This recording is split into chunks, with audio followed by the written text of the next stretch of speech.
बाबा साहेब आम्बेडकर।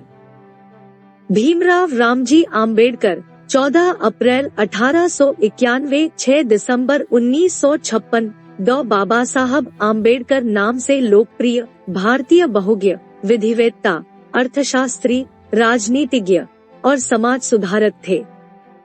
उन्होंने दलित बौद्ध आंदोलन को प्रेरित किया और अछूतों, दलितों से सामाजिक भेदभाव के विरुद्ध अभियान चलाया था। श्रमिकों, किसानों और महिलाओं के अधिकारों का समर्थन भी किया था। वे स्वतंत्र भारत के प्रथम विधि एवं न्याय मंत्री, भारतीय संविधान के जनक एवं भारत गणराज्य के निर्माताओं में से एक थे। आम्बेडकर विपुल प्रतिभा के छात्र थे। उन्होंने कोलंबिया विश्वविद्यालय और लंदन स्कूल ऑफ इकोनॉमिक्स दोनों ही विश्वविद्यालयों से अर्थशास्त्र में डॉक्टरेट की उपाधियां प्राप्त की तथा विधि, अर्थशास्त्र और राजनीति विज्ञान में शोध कार्य भी किए थे। 7 व्यावसायिक जीवन के आरंभिक भाग में ये अर्थशास्त्र के प्रोफेसर रहे एवं वकालत भी की तथा बाद का जीवन राजनीतिक गतिविधियों में अधिक बीता। इसके बाद आम्बेडकर भारत की स्वतंत्रता के लिए प्रचार और चर्चाओं में शामिल हो गए और पत्रिकाओं को प्रकाशित करने, राजनीतिक अधिकारों की वकालत करने और दलितों के लिए सामाजिक स्वतंत्रता की वकालत की और भारत के निर्माण में उनका महत्वपूर्ण योगदान रहा। हिंदू पंथ में व्याप्त कुरीतियों और छुआछूत की प्रथा से तंग आकर सन 1956 में उन्होंने बौद्ध धर्म अपना लिया था। सन 1990 में उन्हें भारत रत्न, भारत के सर्वोच्च नागरिक सम्मान से मरणोपरांत सम्मानित किया गया था। 14 अप्रैल को उनका जन्म दिवस आम्बेडकर जयंती के तौर पर भारत समेत दुनिया भर में मनाया जाता है। डॉक्टर आम्बेडकर की विरासत में लोकप्रिय संस्कृति में कई स्मारक और चित्रण शामिल है।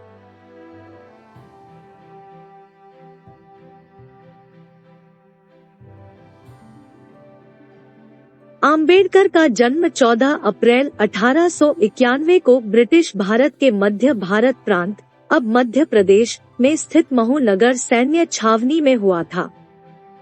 वे रामजी मालोजी सकपाल और भीमाबाई की 14वीं व अंतिम संतान थे।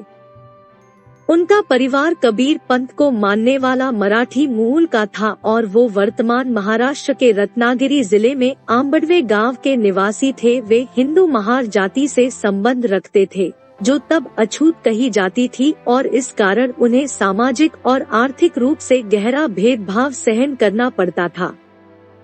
भीमराव आम्बेडकर के पूर्वज लंबे समय से ब्रिटिश ईस्ट इंडिया कंपनी की सेना में कार्यरत रहे थे और उनके पिता रामजी सकपाल भारतीय सेना की महू छावनी में सेवारत थे तथा यहाँ काम करते हुए वे सूबेदार के पद तक पहुँचे थे। उन्होंने मराठी और अंग्रेजी में औपचारिक शिक्षा प्राप्त की थी। अपनी जाति के कारण बालक भीम को सामाजिक प्रतिरोध का सामना करना पड़ रहा था। विद्यालयी पढ़ाई में सक्षम होने के बावजूद छात्र भीमराव को छुआछूत के कारण अनेक प्रकार की कठिनाइयों का सामना करना पड़ता था। 7 नवंबर 1900 को रामजी सकपाल ने सातारा की गवर्नमेंट हाई स्कूल में अपने बेटे भीमराव का नाम भिवा रामजी आम्बेडकर दर्ज कराया। उनके बचपन का नाम भिवा था। आम्बेडकर का मूल उपनाम सकपाल की बजाय आम्बेडकर लिखवाया था, जो कि उनके आम्बडवे गांव से संबंधित था। क्योंकि कोंकण प्रांत के लोग अपना उपनाम गांव के नाम से रखते थे, अतः आम्बेडकर के आम्बडवे गांव से आम्बेडकर उपनाम स्कूल में दर्ज करवाया गया। बाद में एक देवरुखे ब्राह्मण शिक्षक कृष्णा केशव आम्बेडकर, जो उनसे विशेष स्नेह रखते थे, ने उनके नाम से आम्बेडकर हटाकर अपना सरल आम्बेडकर उपनाम जोड़ दिया। तब से आज तक वे आम्बेडकर नाम से जाने जाते हैं। आम्बेडकर ने सातारा नगर में राजवाड़ा चौक पर स्थित शासकीय हाई स्कूल, अब प्रताप सिंह हाई स्कूल में 7 नवंबर 1900 को अंग्रेजी की पहली कक्षा में प्रवेश लिया। इसी दिन से उनके शैक्षिक जीवन का आरंभ हुआ था, इसलिए 7 नवंबर को महाराष्ट्र में विद्यार्थी दिवस रूप में मनाया जाता है। उस समय उन्हें भिवा कहकर बुलाया जाता था। स्कूल में उस समय भिवा रामजी आम्बेडकर यह उनका नाम उपस्थिति पंजिका में क्रमांक 1914 पर अंकित था। जब वे अंग्रेजी चौथी कक्षा की परीक्षा उत्तीर्ण हुए तब क्योंकि यह अछूतों में असामान्य बात थी, इसलिए भीमराव की इस सफलता को अछूतों के बीच सार्वजनिक समारोह के रूप में मनाया गया और उनके परिवार के मित्र एवं लेखक दादा केलुस्कर द्वारा स्वलिखित बुद्ध की जीवनी उन्हें भेंट दी गई। इसे पढ़कर उन्होंने पहली बार गौतम बुद्ध व बौद्ध धर्म को जाना एवं उनकी शिक्षा से प्रभावित हुए। 1897 में आम्बेडकर का परिवार मुंबई चला गया, जहां उन्होंने एल्फिंस्टोन रोड पर स्थित शासकीय हाई स्कूल में आगे की शिक्षा प्राप्त की। 1907 में उन्होंने अपनी मैट्रिक परीक्षा उत्तीर्ण की और अगले वर्ष उन्होंने एल्फिंस्टन कॉलेज में प्रवेश किया, जो कि बॉम्बे विश्वविद्यालय से संबद्ध था। इस स्तर पर शिक्षा प्राप्त करने वाले अपने समुदाय से वे पहले व्यक्ति थे। 1912 तक उन्होंने बॉम्बे विश्वविद्यालय से अर्थशास्त्र और राजनीतिक विज्ञान में कला स्नातक BA प्राप्त की और बड़ौदा राज्य सरकार के साथ काम करने लगे। उनकी पत्नी ने अभी अपने नए परिवार को स्थानांतरित कर दिया था और काम शुरू किया जब उन्हें अपने बीमार पिता को देखने के लिए मुंबई वापस लौटना पड़ा, जिनका 2 फरवरी 1913 को निधन हो गया। 1913 में आम्बेडकर 22 वर्ष की आयु में संयुक्त राज्य अमेरिका चले गए, जहां उन्हें सयाजीराव गायकवाड़ तृतीय बड़ौदा के गायकवाड़ द्वारा स्थापित एक योजना के अंतर्गत न्यूयॉर्क नगर स्थित कोलंबिया विश्वविद्यालय में स्नातकोत्तर शिक्षा के अवसर प्रदान करने के लिए 3 वर्ष के लिए $11.50 प्रति माह बड़ौदा राज्य की छात्रवृत्ति प्रदान की गई थी। वहां पहुंचने के तुरंत बाद वे लिविंगस्टन हॉल में पारसी मित्र नवल भातेना के साथ बस गए। जून 1915 में उन्होंने अपनी कला स्नातकोत्तर MA परीक्षा पास की, जिसमें अर्थशास्त्र प्रमुख विषय और समाजशास्त्र, इतिहास, दर्शन शास्त्र और मानव विज्ञान यह अन्य विषय थे। उन्होंने स्नातकोत्तर के लिए प्राचीन भारतीय वाणिज्य विषय पर शोध कार्य प्रस्तुत किया। आम्बेडकर जॉन डेवी और लोकतंत्र पर उनके काम से प्रभावित थे। 1916 में उन्हें अपना दूसरा शोध कार्य भारत का राष्ट्रीय लाभांश एक ऐतिहासिक और विश्लेषणात्मक अध्ययन के लिए दूसरी कला स्नातकोत्तर प्रदान की गई और अंततः उन्होंने लंदन की राह ली। 1916 में अपने तीसरे शोध कार्य ब्रिटिश भारत में प्रांतीय वित्त का विकास के लिए अर्थशास्त्र में PhD प्राप्त की। अपने शोध कार्य को प्रकाशित करने के बाद 1927 में अधिकृत रूप से PhD प्रदान की गई। 9 मई को उन्होंने मानव विज्ञानी अलेक्जेंडर गोल्डनवेजर द्वारा आयोजित एक सेमिनार में भारत में जातियां, उनकी प्रणाली, उत्पत्ति और विकास नामक एक शोध पत्र प्रस्तुत किया, जो उनका पहला प्रकाशित पत्र था। 3 वर्ष तक की अवधि के लिए मिली हुई छात्रवृत्ति का उपयोग उन्होंने केवल 2 वर्षों में अमेरिका में पाठ्यक्रम पूरा करने में किया और 1916 में वे लंदन गए।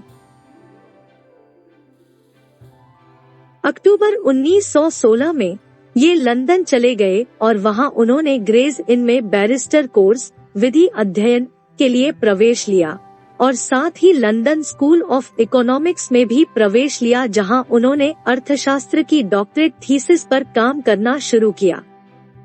जून 1917 में विवश होकर उन्हें अपना अध्ययन अस्थायी तौर पर बीच में ही छोड़कर भारत लौट आए, क्योंकि बड़ौदा राज्य से उनकी छात्रवृत्ति समाप्त हो गई थी। लौटते समय उनके पुस्तक संग्रह को उस जहाज से अलग जहाज पर भेजा गया था, जिसे जर्मन पनडुब्बी के टारपीडो द्वारा डुबो दिया गया। ये प्रथम विश्व युद्ध का काल था। उन्हें 4 साल के भीतर अपने थीसिस के लिए लंदन लौटने की अनुमति मिली। बड़ौदा राज्य के सेना सचिव के रूप में काम करते हुए अपने जीवन में अचानक फिर से आए भेदभाव से डॉ. भीमराव आम्बेडकर निराश हो गए और अपनी नौकरी छोड़ एक निजी ट्यूटर और लेखाकार के रूप में काम करने लगे। यहाँ तक कि उन्होंने अपना परामर्श व्यवसाय भी आरंभ किया, जो उनकी सामाजिक स्थिति के कारण विफल रहा। अपने एक अंग्रेज जानकार मुंबई के पूर्व राज्यपाल लॉर्ड सिडनेम के कारण उन्हें मुंबई के Sydenham college of commerce and economics में राजनीतिक अर्थव्यवस्था के प्रोफेसर के रूप में नौकरी मिल गई। 1920 में कोल्हापुर के शाहू महाराज अपने पारसी मित्र के सहयोग और कुछ निजी बचत के सहयोग से वो एक बार फिर से इंग्लैंड वापस जाने में सफल हो पाए तथा 1921 में विज्ञान स्नातकोत्तर MSc प्राप्त की, जिसके लिए उन्होंने provincial decentralisation of imperial finance in British India, British Bharat में शाही अर्थव्यवस्था का प्रांतीय विकेंद्रीकरण खोज ग्रंथ प्रस्तुत किया था। 1922 में उन्हें ग्रेज इन ने बैरिस्टरेट लॉज डिग्री प्रदान की और उन्हें ब्रिटिश बार में बैरिस्टर के रूप में प्रवेश मिल गया। 1923 में उन्होंने अर्थशास्त्र में DSc डॉक्टर ऑफ साइंस उपाधि प्राप्त की। उनकी thesis the problem of the rupee, its origin and it's solution, रुपए की समस्या, इसकी उत्पत्ति और इसका समाधान पर थी। लंदन का अध्ययन पूर्ण कर भारत वापस लौटते हुए भीमराव आम्बेडकर 3 महीने जर्मनी में रुके, जहां उन्होंने अपना अर्थशास्त्र का अध्ययन बॉन विश्वविद्यालय में जारी रखा। किंतु समय की कमी से वे विश्वविद्यालय में अधिक नहीं ठहर सके। उनकी तीसरी और चौथी डॉक्टरेट्स LLD कोलंबिया विश्वविद्यालय 1952 और D.Litt उस्मानिया विश्वविद्यालय 1953 सम्मानित उपाधियां थी। आम्बेडकर ने कहा था, छुआछूत गुलामी से भी बदतर है। आम्बेडकर बड़ौदा के रियासत राज्य द्वारा शिक्षित थे, अतः उनकी सेवा करने के लिए बाध्य थे। उन्हें महाराजा गायकवाड़ का सैन्य सचिव नियुक्त किया गया, लेकिन जातिगत भेदभाव के कारण कुछ ही समय में उन्हें यह नौकरी छोड़नी पड़ी। उन्होंने इस घटना को अपनी आत्मकथा वेटिंग फॉर अ वीजा में वर्णित किया। इसके बाद उन्होंने अपने बढ़ते परिवार के लिए जीविका साधन खोजने के पुनः प्रयास किए, जिसके लिए उन्होंने लेखाकार के रूप में व एक निजी शिक्षक के रूप में भी काम किया और एक निवेश परामर्श व्यवसाय की स्थापना की। किंतु ये सभी प्रयास तब विफल हो गए जब उनके ग्राहकों ने जाना कि ये अछूत है। 1918 में ये मुंबई में Sydenham college of commerce and economics में राजनीतिक अर्थशास्त्र के प्रोफेसर बने। हालांकि वे छात्रों के साथ सफल रहे, फिर भी अन्य प्रोफेसरों ने उनके साथ पानी पीने के बर्तन साझा करने पर विरोध किया। भारत सरकार अधिनियम 1919 तैयार कर रही साउथबरो समिति के समक्ष भारत के एक प्रमुख विद्वान के तौर पर आम्बेडकर को साक्ष्य देने के लिए आमंत्रित किया गया। इस सुनवाई के दौरान आम्बेडकर ने दलितों और अन्य धार्मिक समुदायों के लिए पृथक निर्वाचिका और आरक्षण देने की वकालत की। 1920 में बम्बई से उन्होंने साप्ताहिक मुकनायत के प्रकाशन की शुरुआत की। यह प्रकाशन शीघ्र ही पाठकों में लोकप्रिय हो गया।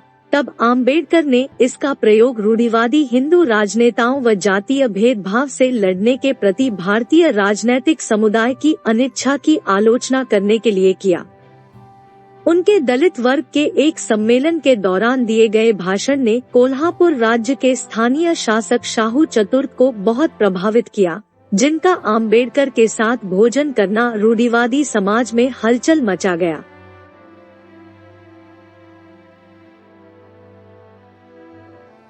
बॉम्बे उच्च न्यायालय में विधि का अभ्यास करते हुए उन्होंने अछूतों की शिक्षा को बढ़ावा देने और उन्हें ऊपर उठाने के प्रयास किए। उनका पहला संगठित प्रयास केंद्रीय संस्थान बहिष्कृत हितकारिणी सभा की स्थापना था, जिसका उद्देश्य शिक्षा और सामाजिक आर्थिक सुधार को बढ़ावा देने के साथ ही अवसादग्रस्त वर्गों के रूप में संदर्भित बहिष्कार के कल्याण करना था। दलित अधिकारों की रक्षा के लिए उन्होंने मूकनायक, बहिष्कृत भारत, समता, प्रबुद्ध भारत और जनता जैसी 5 पत्रिकाएं निकाली। सन 1925 में उन्हें बम्बई प्रेसिडेंसी समिति में सभी यूरोपीय सदस्यों वाले साइमन कमीशन में काम करने के लिए नियुक्त किया गया।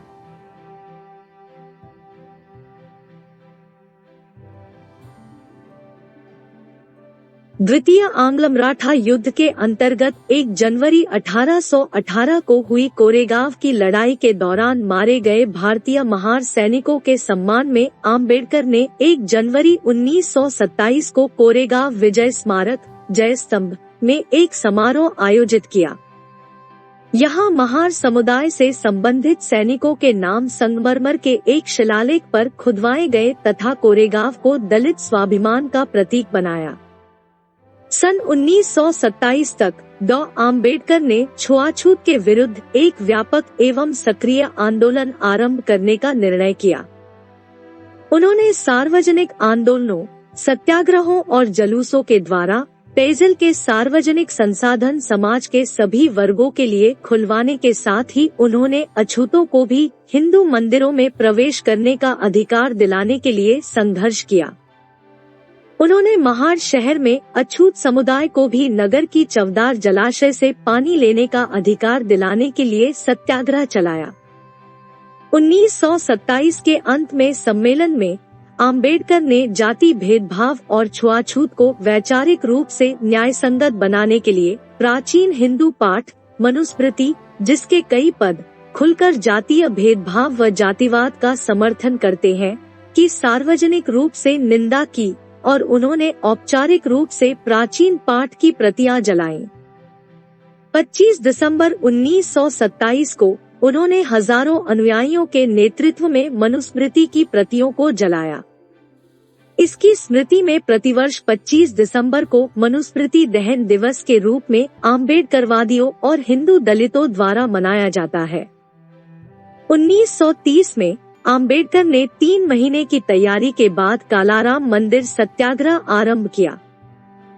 कालाराम मंदिर आंदोलन में लगभग 15,000 स्वयंसेवक इकट्ठे हुए, जिससे नासिक की सबसे बड़ी प्रक्रियाएं हुई।